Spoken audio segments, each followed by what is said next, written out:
Sir क्या वाकई पाकिस्तान की सब कुछ लूज करने जा रहा है? सबसे पहले अपने दोस्त गवाएगा, दोस्त गंवाने के बाद जो हमारी मईशत को बहुत बड़ा सहारा मिलता है इन रेमिटेंसेस के जरिए, वो भी हाथ से जाएंगी क्या? मुझे पता नहीं ये क्या समझ रहे हैं और क्या सोच रहे हैं, ये क्या कॉन्सेप्ट है इनकी।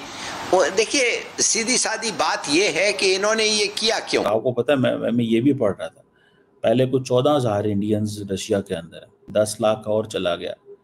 तो इट मीन्स कि India is being viewed as a country which has a work force, कि 31,000 इंडियन स्टूडेंट्स भी वहाँ मौजूद है, ठीक है। अदर दैन दैट 14,000, ये 14,000 वो जो रिजाइड करते हैं, रेजिडेंट्स हैं। रूस की कंपनियां ये दावा कर रही है कि वो भारतीयों को गर्म कपड़े देगी, उनके स्वास्थ्य का पूरा ख्याल रखा जाएगा, उनके रहने के पूरे इंतजाम किए जाएंगे और भारतीयों के हिसाब से ही खाना भी उन्हें उपलब्ध करा दिया जाएगा, ताकि उन्हें वहाँ कोई खास तकलीफों का सामना न करना पड़े जब तक वो उनके लिए काम करेंगे। इंडिया जो है बहुत बड़ी उनके लिए इक्तिसादी मार्केट है, उनका तेल जो है ज्यादातर इंडिया की तरफ जा रहा है, इस किस्म के कंसिडरेशन रास्ते में आते हैं। तो वो ऐसे देश से लोग मंगाना चाहते थे कि जो फ्रेंडली कंट्री हो और जिनको वो काम दे सके, तो उनमें ये दक्षता हो कि वो काम को कर सके।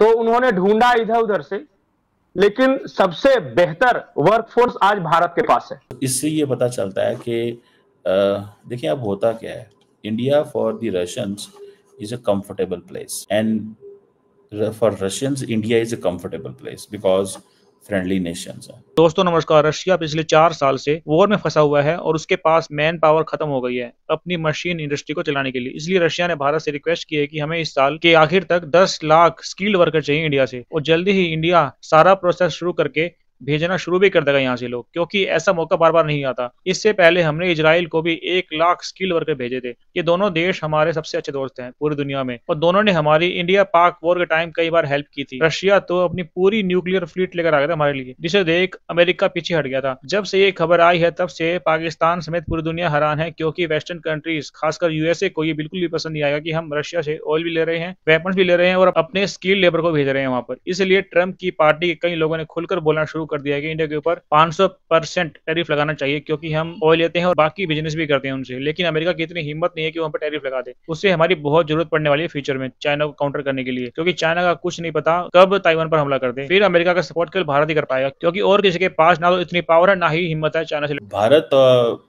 जो अपनी लेबर है, जो स्किल्ड लेबर है, उसका बहुत ज्यादा फायदा उठा रहा है, और यही वजह कि रशिया जो है वो तकरीबन 1 मिलियन वर्क फोर्स लेना चाहता है इंडिया से by end of this year. I think that is what is required. जैसे हमें पता चला था कि तकरीबन 1.5 लाख बंदा पाकिस्तानी बेलारूस जाएगा, 1.5 लाख बंदा।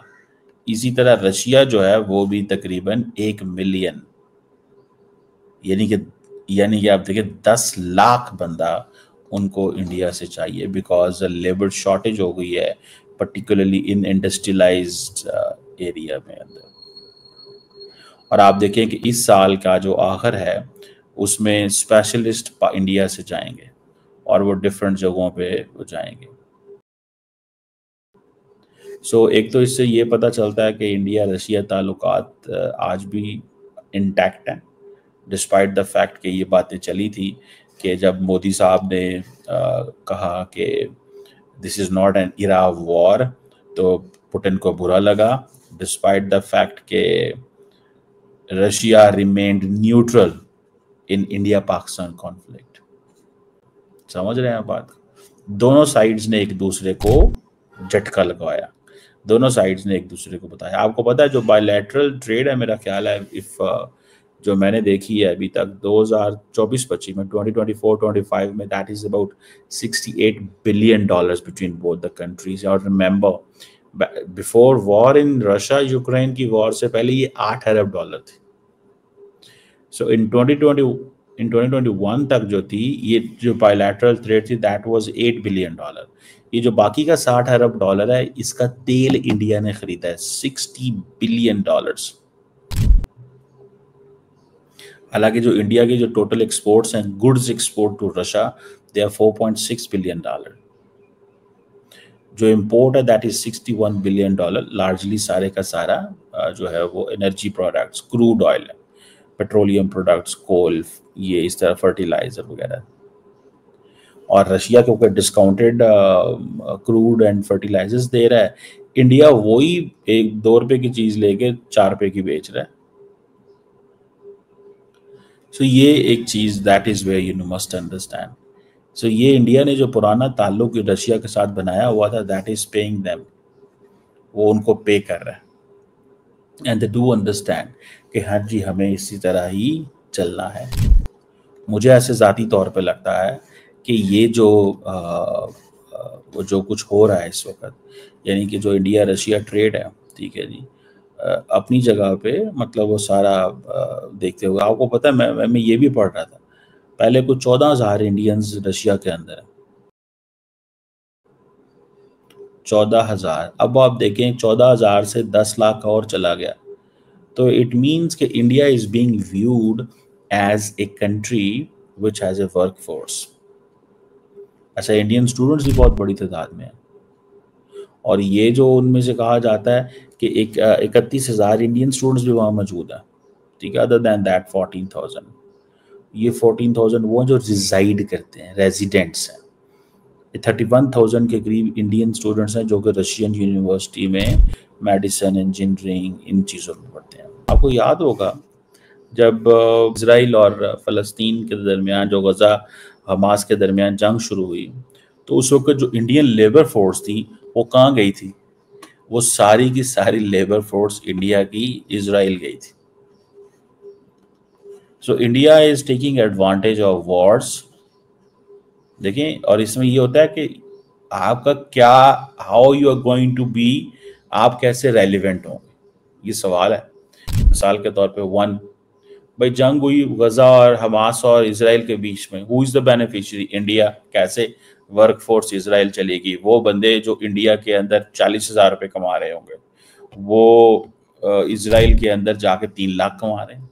So that is a message. ये मैसेज बड़ा क्लियर है भाई, इसको थोड़ा सा हमें स्टडी करना चाहिए, देखना चाहिए कि ये कैसे चल रहा है, और ये कैसे चीज़ें जो है ना, they are going to be in coming days, and you no.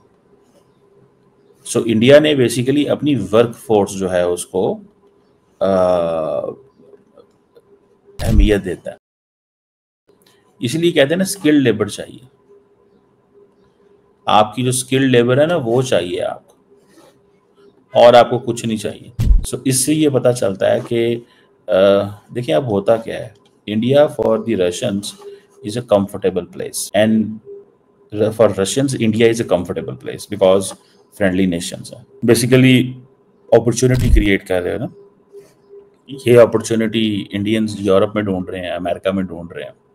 अब प्रॉब्लम ये है कि not all Indians want to go Russia, because उनको पता है वहाँ पे लैंग्वेज डिफरेंट बैरियर है, उनको पता है आप रशिया चले गए तो आप डिस्कनेक्ट हो जाओगे रेस्ट ऑफ द वर्ल्ड के साथ, बिकॉज रशिया में आप यूरोप नहीं जा सकते, अमेरिका नहीं जा सकते, वहाँ कुछ और। तो I think that is where this is an interesting thing.